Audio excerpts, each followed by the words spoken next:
आपण पाहत आहात M24 तास।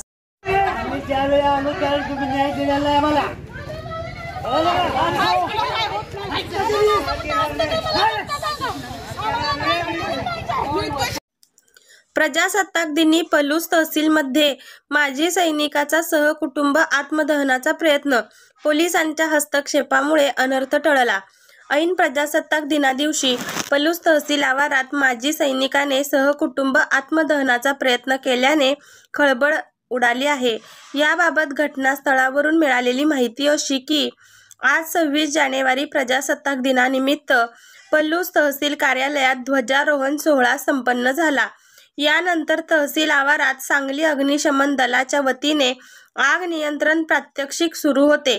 यावेळी माजी सैनिक प्रल्हाद वसंत शिंदे, पत्नी सविता शिंदे, भाऊ हनुमंत शिंदे, मुलगी असे सहकुटुंब राहणार सांडगेवाडी यांनी तहसील आवारात दाखल होत अंगावर ज्वालाग्राही पदार्थ ओतून घेत आत्मदहनाचा प्रयत्न केल्याने एकच खळबळ उडाली आहे। अचानक घडलेल्या प्रकारामुळे सर्वांचीच धावपळ उडाली। यामुळे तहसील परिसरात मोठा तणाव निर्माण झाला। यावेळी बंदोबस्तासाठी तैनात पलूस पोलिसांकडून वेळीच हस्तक्षेपामुळे मोठा अनर्थ टळला आहे। यावेळी पोलीस अधिकारी, तहसील प्रशासन आणि सांडगेवाडी ग्रामपंचायत पदाधिकारी यांनी सर्वांना शांत करण्याचा प्रयत्न केला। न्यायप्रविष्ट जागेची कब्जापट्टी देण्यावरून अन्यायाची भावना निर्माण झाल्याचे माजी सैनिक शिंदे यांनी हे टोकाचे पाऊल उचलण्याचे सांगितले। तहसील प्रशासनाच्या वतीने उशिरापर्यंत या प्रकरणी तोडगा काढण्यासाठी प्रयत्न सुरू होते।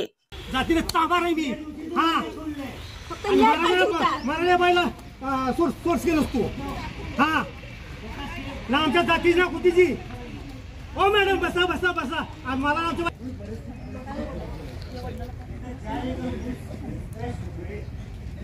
करणार मग सगळी कागदपत्र आहेत त्याची। ते कोण आहेत? भाऊ आहेत का? नाही काय हरकत नाही, काय हरकत नाही।